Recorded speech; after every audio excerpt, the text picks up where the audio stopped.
Yo, what's up, guys? We are back. Welcome back. Another video. We're going to try to drop one literally every day. Of course, a few times a week, but hopefully every day if we can. Now, today's topic is my top 3 Blitz openings. Now, we're going to look at 2 for white and 1 for black, maybe even 2 for black, just to give you an extra one. So stick around to the end here, and I'll give you an extra one with the black pieces as well. But my top 3 Blitz openings that I would absolutely 100% recommend. I've been using them for a very, very long time and still doing them to this day. It's kind of like my go-to stuff to play, to be honest. I'm also going to talk a little bit about what I like to do these days that are a little bit different and a little bit of unorthodox stuff. Before we get started, make sure you guys subscribe as we're trying to get to our 100K subscribers there. So every subscription helps. So guys, just hit that button right under the video. Subscribe.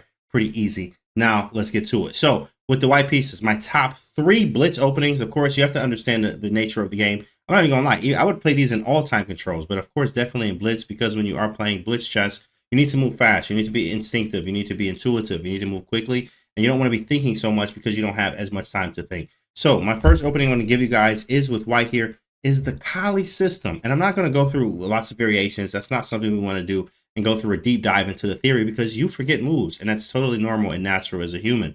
But what you can remember, the easiest thing to remember, is the ideas of the opening, so that you can kind of blow, move these out, play these very quickly and have some fun. Now, Kali system, knight f3, move 1. No matter what, basically, black does, unless they go e5, right, where you can just take this here, or even g5, you just take the pawn.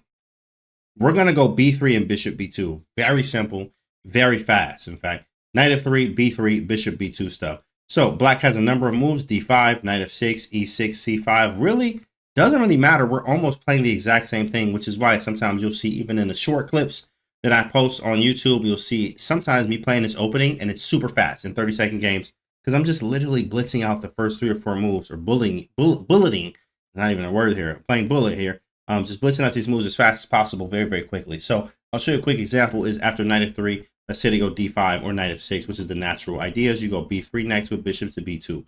Knight goes up to f6 like this, bishop b2, e6 is a move, e3. And now after bishop e7, you can go with a number of moves: d4, bishop e2. And guys, I'm working on a new Chessable course. If you didn't know, of course, you can also go to chessable.com and actually, or even chess.com. They're on both now, where you can get my Jobava course, the meanest Jobava, that's already out on Chessable. I have it linked under the video, and also have some other courses linked under the video as well. But here, in fact, I have a new Chessable course that we're working on here that is actually going with this move right here, guys. G4. That is an incredible move that's coming out to a course near you on Chessable. That's actually coming out very soon. So you can already start using this. I highly recommend this move, G4. People don't know what to do yet against this move, and it's very, very vicious and powerful. So as you're watching this video now, the course has not dropped, but when it does drop and you come back to this video, you'll be able to see that you've seen it here first. So G4 is actually a newer move. Not that it's very new, it's just not played as much, but it's a very playable move. Idea here is after knight takes, there's rook to G1, and then there's this move bishop f6 and d4 and knight h6, and stuff gets very vicious. Knight c3, move the queen up, castle queen side. This knight is a problem. You can play e4, bishop h3, stuff like this. Attack it. Take the d5 pawn. It's vicious. I can't wait to show you guys in the course, but this is one way to play it. Or you can play the simple route, which is d4. After castles, knight d2. If c5, we always generally either take or not take, right? Pretty easy, but I like taking, and then takes, and then bishop d3 like this. Or you can actually just keep it bishop d3, let them take, knight c6. What I like to do is play a3 here, because it stops knight to b4. We're going to go castle. We're going to go rook e1 and knight e5. I'll show you a quick sample line. Like maybe something like b6, we get castle. And after castles, there's like bishop to b7, rook e1, maybe queen c7, knight e5. Very quick stuff that you can play here, knight e5, which is really strong. Or we can even play it in this manner to try to rook lift this way, like knight e5 first, queen c7, f4, something like bishop d6, rook f3. And I'm going to show you guys the mainline stuff. Like imagine they're just not paying attention here, and you go rook h3. I want to show this key idea that's really strong, knight e7. I think this works. Knight e7, you have this move here, bishop takes h7, which is vicious.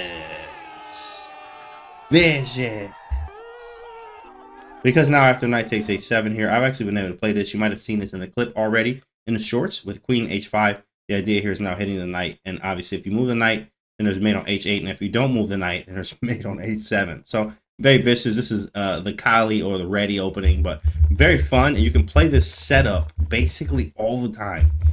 All the time. Like, it really does not matter. Now, against the G6 setups, it's a little bit different. For instance, like this, knight f3, b3, g6, bishop b2, bishop g7, e3. With these setups, I recommend you go slightly different here. After castles, there's d4. And after d4, there's stuff like d6. I think it's c4 is the usual. Knight d7, bishop e2.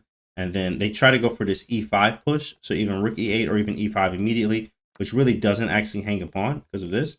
So after this, I like the castle, knight takes, knight c3. And what our plan here is now is after knight takes, knight takes and takes. If knight goes back to e5, bishop f3. Our plan is either queen c2 or d2, rook d1. And play in this manner. We want to play f4, bishop f3, h3, e4. Kind of like a Maroczy bind type structure. It's a slower type of play here. But the problem is that we can play c5 at some point, really try to bully this type of d file. a3, b4, trying to push on the queen side is another idea. And black sometimes wants to play c6, but that's going to really weaken the d6 pawn, which lets our knight be a very menacing piece here on the d5 square. So it's more positional, but it actually just is easy to play for white. And sometimes that's what you need, especially when you're playing Blitz, you know, or any time format. You just want something where you can play quick moves and still have a great position here and really put the pressure on black, on your opponent. So these are the first openings now. This is the first one. Knight f3, b3, bishop b2. Very easy, very simple. And then play chess. There's so many ways that you can play here. Knight f3, b3, and on b3, bishop b2. You can go e3, d4. You can even go for the double fianchetto. It's really up to you. Very flexible opening. This is opening number 1. Opening number 2 here is my favorite, the Jobava London. The Jar Jar Binks London. For the boys in the back. d4. And now after d4, no matter what they play, okay, maybe not. If they go c5, you actually either need to take or push past, which is kind of annoying. But after d4, there's d5, knight c3, knight f6, and bishop f4. Now, of course, I do have a course on this in basically two of them. And working on a third, which would be a Jobava 100 for CHESSABLE.com. But under the video, you can actually catch my meanest Jobava or my Kylo Strike course, which covers openings for white and black here. But bishop f4, this is really nice. Bishop f4, I go e3. And we're just going to go with the main moves here, guys. All I want you to do is just pay attention to the main moves. Bring the bishop out to d3 or knight b5. Let's say they play the classic trap here, El Clasico, as Hikaru says. With knight to c6, you immediately get in trouble with knight b5. Knight b5 hits this pawn. They've already fell into an opening trap here, so not fun for them whatsoever. So with that being said, our main 3 moves are bishop f4, d4, and knight c3, and e3. Very quick. Very quick. If they go for the g6 stuff, I always go h4. I will sacrifice the exchange and not even think twice about it because it's very vicious stuff. I'm just going to draw arrows here because there is a lot of theory involved with Jobava London, not going to lie. Actually, more theory than it is in the Kali, the first one that I showed you guys. With knight f3, b3, bishop b2, it's less theory in that one than it is in this one, even though Jobava London is played less. More so, it's been played a lot more these days, but it's actually played a lot less than the Kali because it's lots of theory to it. And you have to know what you're doing with the white pieces. So Jobava London is one of my favorites. If I had to pick one over the other, I'm always going to pick Jobava London. I've scored the best with this one. So this is my favorite one to use is Jobava London. d4, knight c3, e3, and bishop f4, which is quite fire. You can also follow up with moves like queen f3, g4, and get castle queen side, as we see here with the arrows, which is really strong. You're going for a king side attack and initiative with h4, g5, and h5, and just literally blowing open the king. In fact, quick story is in classical chess, actually, I remember over the board in like the last 10 or 11 classical games, I didn't lose one of them, right? I had some draws in there, all against strong players too, all title players, one of them being a GM too as well. I was able to, I was winning in that game, but I offered him a draw up a pawn, you know, because I was like, yeah, just let people know that you can swing even in classical chess with this opening. So Jobava London and Kali, I definitely love a Jobava London myself, guys. So hopefully you can use these two in your Blitz games. Let me know in the comments how you feel about that. Now let's move on to the black pieces. Flipping the board here. And I told you guys 3 openings, but I'm going to give you an extra one as well. So here we go. D4. After D4, we're going to start with the D4 option. We're going to go knight f6, guys. I highly recommend the King's Indian defense. What does that look like? D4, knight f6. In fact, it doesn't matter what black plays except e4 move 1. If they play e4 move 1, you got to play something different, which I'll help you with. But if they play anything else, we're going for our King's Indian defense. So if it's knight f3 move 1, if it's b3, if it's c4, if it's c3, if it's knight c3, if it's d4, if it's, you know, anything 4 except e4, we're going to play knight f6, g6, bishop g7, d6, and castles. As I'm drawing the arrows right here, right? I'm gonna just move this knight back and forth just to show you how, what are we doing? No matter what, this is your setup. So one thing I love to do is that it cuts down on your study time because your first 3 to 4 moves are generally the same. This is a King's Indian, and then we're looking to play e5 or c5, sometimes c6, knight d7 and e5, sometimes even double fianchetto setups, which I see. Shout out to Bortnik, Alexander Bortnik, who actually plays this a lot with the double fianchetto setups. But really strong stuff. And here's a rule of thumb for King's Indian is to play e5 when there's no bishop on g5.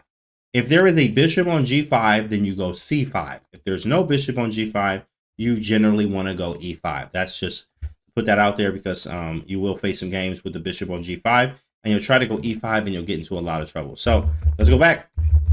Let's take a look at just d4, knight f6, c4, and g6, knight c3, bishop g7, e4, d6, knight f3, and get castle. And I beat my first GM over the board with the King's Indian defense. He actually played a double fianchetto setup with g3, bishop g2, and b3 and bishop b2. I was able to win that game, but I beat my first grandmaster ever over the board with this opening from the black side, which is the King's Indian defense. Very combative opening. You have e5, you have knight c6, you can play c6 here, you can play bishop g4. There's really so many ways to play it, and it's such a rich game, to say the least here. I highly recommend it because, again, you can play it against everything. I actually have a King's Indian defense guide or a quick starter guide, quick starter Jedi guide, whatever I called it. It's actually here on my YouTube channel. You can catch it under the King's Indian playlist. So that's a fun one. Highly recommend King's Indian defense, guys. Now, against e4, I'm going to give you guys, and then after this, I'll tell you what I'm actually playing for both sides with black and with white, basically. What I'm playing religiously all the time because I love it. And it's also very easy for me to play to understand both sides. So after e4, I actually recommend the d6 setup here. And the reason why is because you can go into a perk or aka a black lion or an aggressive philidor. You have to know what you're doing. It is an aggressive way of playing it. d6 is generally quite passive, but what we want to do is actually play a little bit more aggressive. So after d6, there's d4, and then knight f6, which hits the pawn, and then knight to c3. And I definitely love going for the lion setups, which is knight d7, playing e5 next. Now, of course, this is actually a video for, I guess, both sides in a way, and for players that might be playing with white and playing 1e4. The thing about this is if when you see this lion setup type of thing, the best setup is actually with f4, to say the least. That's the best setup. So this is the most annoying that I've seen to face from the black side. But black is very playable for both sides still, but it seems that white is able to get a little bit slight initiative sometimes in these f4 lines, just so you know. But anything else, we're going e5, so I'll show you just a sample line. e5, if bishop c4, I always love to go h6 to stop knight g5. And then after castles, we'll go bishop e7, bishop e3, we go c6, unless like a rook e1 or something, queen c7, queen d2, and then g5. With ideas of knight f8 and doing this type of stuff. h3, rook g8, very possible things. What else can they play? Like maybe a3, sometimes a4 I've seen. So you have to be careful sometimes of going knight f8. I'm actually playing this super correct right now because that's how I like to play chess. I think if knight f8, you might be in trouble here because there's one line that I learned. Oh, maybe it's not here. It's not here. Sometimes there's a sacrifice, but apparently it's not here. So that's a good thing. There is a sacrifice that I got absolutely obliterated in, guys. Absolutely cooked, my guy, with this type of sacrifice here with the rook here. So luckily it's not here, but there is one. You got to be aware because sometimes it's there and you can just get absolutely wiped off the board. So not here. So that's a good thing. But to say the least, basically our setup is like this. We want to go knight g6, knight f4, g4. I can't tell you how many times people have failed for this right here. After I put the knight on f4 and they end up taking. And then we go bishop takes h3. They fell for this a lot. Even if king h1, I like to go rook g7, bring this bishop over, castle queen side, double the rooks basically at some point. So very vicious attack. It's called the Black Lion, which I will be working on CHESSABLE course for this too as well. I do have a course in my Kylo Strike right under the video actually. My Kylo Strike course, which actually with white and with black. So it shows you kind of what to do with white and what to do with black against e4 and d4. So highly recommend this type of setup here. But I also have a video on the Black Lion. There's videos on YouTube about it too as well. So this is what I recommend against e4. So you stay, in your same row. You can actually respond like d6, move one, or no matter what. If d4, d6. If c4, you can go d6 because it's going to transpose to a King's Indian or a Black Lion by transposition, which helps you out a lot. Now, last thing of the video is this is what I'm playing for both sides. So what I really like to play here is, of course, my Jobava London. No matter what they're playing, really, I'm going knight c3 and then knight f6 and bishop f4 because I've studied the ins and outs, literally everything on here, which is why I'm so confident to play against everyone. I've even drawn Fabiano with this in a winning position, actually. And I've played a lot of other strong players, beating a lot of strong GMs, actually, with this opening from the white side. And then from black, you can actually play it in reverse, guys. d4, d5, right? Now, if the knight f3 setups, you have to be careful, actually. In fact, I actually like it against knight f3. And then d5, this move order is a little bit different. And if they go g3, I can go knight c6. And then if they go bishop g2, which is very playable, I can go bishop f5. So I try to look for a reverse Jobava if I can. If I can't, then I'm actually sticking with a more aggressive d4, d5, which there are some lines that I like to play that are quite aggressive, which the Indian team, shout out to the Indian team, are playing more of this type of chess here. With knight b to d7, bishop b4, playing c5, and queen a5, which is theory-based, a lot of theory in there. So what I am looking to do is to play a reverse Jobava if I can. If I can't, then I'm going to go with something else. But I also still could play, you know, d6, move 1, and go into my King's Indian or my Black Lion as well. So it's really about being comfortable, especially when you guys are playing Blitz. I gave you guys, you know, 3 openings to play in Blitz, my top 3 Blitz openings, but I also gave you an extra one and showing you what I play too as well. So if you guys enjoyed the video here, if anything, obviously in the next videos you want to see, put it in the comments and let me know what you think about these openings and how you're scoring with them. I'll see you guys on the next video.